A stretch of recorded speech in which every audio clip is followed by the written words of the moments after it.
everyone? Welcome to another edition of Steve Goes to Get Something to Eat. I work from home for the most part, and I like to take a couple breaks during the day and get on my bike. This is a AMA Big Sur electric cruiser, 26 inch. It's the large frame. Uh-oh. I can't go this way. I'll get in trouble. They'll chase me off the course. I'm going to go the long way. I guess it'd be fun for the camera to go through the process, but I try to be respectful. I mean, those guys are paying to play. And it's the middle of the day. But a lot of times, in the middle of the day, they're having lunch. So that's why I just instinctively take that route.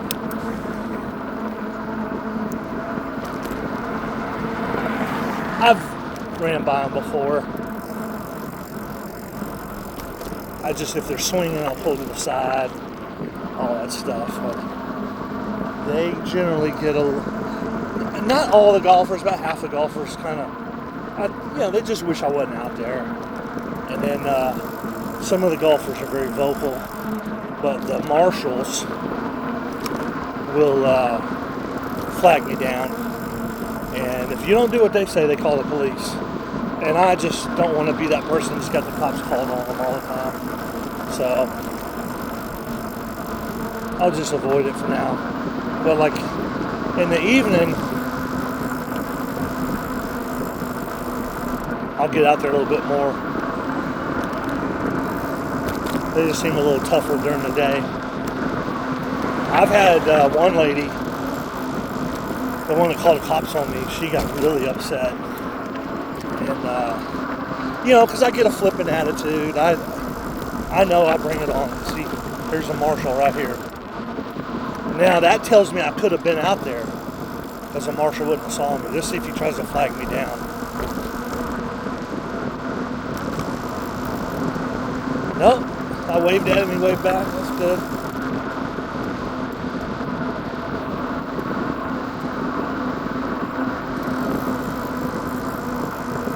You gotta respect what they're doing. They're trying to preserve the integrity of the game.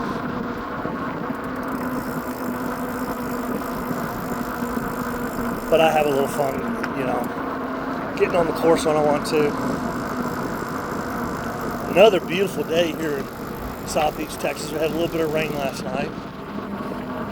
It's left it very humid, very hot. We actually got a rare humidity alert, which the reason that you want to pay attention to humidity is your body's ability to cool itself down is based on a scientific principle called evaporative cooling. When you sweat, it evaporates off your skin surface, and the phase change from liquid to vapor consumes a whole lot of BTUs, which has a cooling effect. And you can only evaporate moisture as far as the surrounding air will allow it to phase change. And so that's why they call it relative humidity. There's humidity and then relative humidity. And there's a temperature curve that shows how much moisture the air can hold at any given temperature. And at a certain temperature, and what it is the warmer it is, the more moisture it can hold. That's why when it cools off overnight, it dumps water everywhere. Morning dew, it'll be on your windows because your air conditioning. That's why you struggle with your windshield in the mornings. It's wet.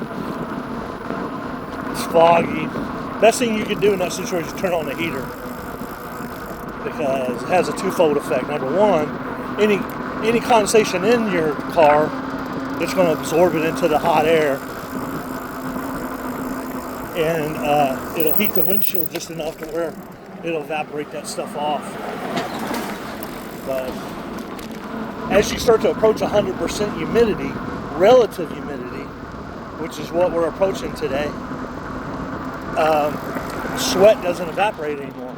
It can't. There's nowhere to evaporate. And so if you lose your ability to evaporate your sweat, you lose your ability to cool off.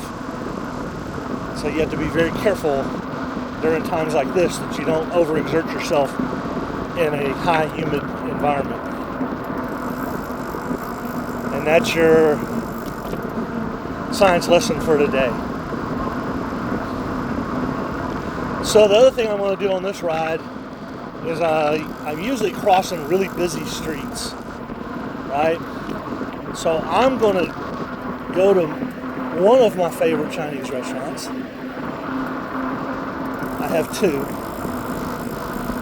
The second one I go to is I like how they serve the Kung Pao chicken. And the other place I like how they serve General Tso's chicken. So I mix it up. I eat a lot of Chinese. It's because it's not everybody else's favorite, and so why not go at lunch? Okay, so rather than get up on this side of Highway 6, or actually that's Murphy, I'm going to cut through some parking lots.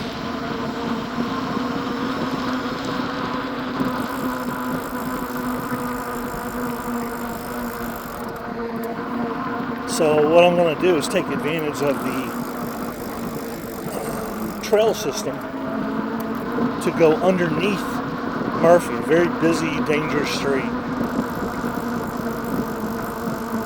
It ties Highway 6 all the way to Highway 59. So it becomes a connecting artery between the two. And it's a lot of traffic.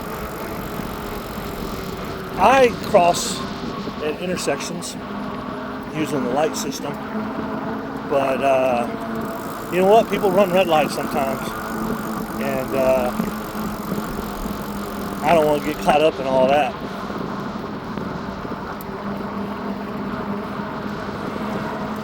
So the shopping center I want to go to, let's see, there's the ambulance, is right here. Like the shopping center you see, that's the one I want to go to. But I'd have to cross this road. And I can. I cross that at the intersection all the time. But it's the middle of the day. And I thought, you know what? I'm going to see if I can take the trailhead. And so here we are at Mosley Park on FM 1092. What I call Murphy is really a farm to market road, 1092, 3333. This is the Oyster Creek trailhead. So this is the beginning of the Oyster Creek trail system. Actually pretty extensive, a lot of good rides. I'm going to start taking weekend rides and maybe even evening rides, exploring different parts of the trailhead for people in this area that may not know about it, so they can kind of get a glimpse of what's going on, because it's actually pretty cool. So we're about to go under FM 1092. You know, when it says FM in Texas, that's a farm to market road. They delineate those because there's actually a different set of rules for a farm to market road. If I understand it right, if you hit a cow on a farm to market road, it's your fault. But if you hit a cow on another road, it's the rancher's fault. Okay, so normally I would go on up the trail and into the distance.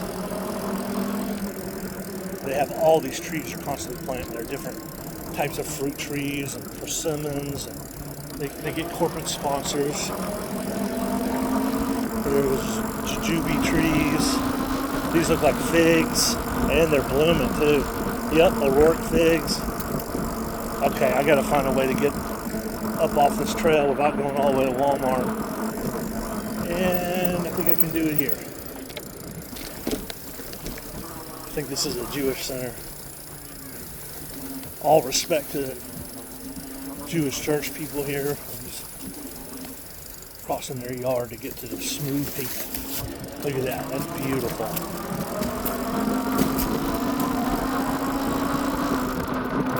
This is Walmart, okay. A little bit out of my way, but it was a scenic route and it was a safe route. So now I got to figure out the best way to get to that shopping center. Yeah, I should have turned there.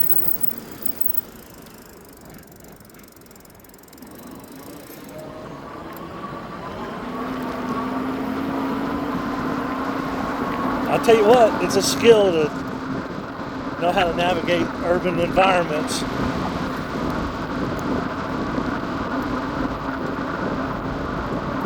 Let's see, yeah, it's right up here.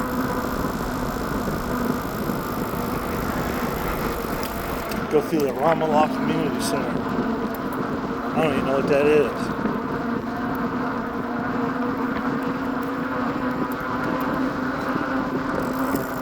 You can crisscross a lot in Houston just going through parking lots. Everything's interconnected or close to it. Pretty well maintained.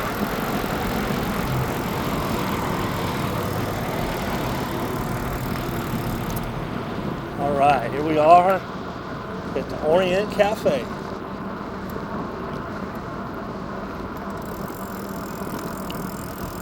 I'm gonna shut this down because nobody wants to watch me eat.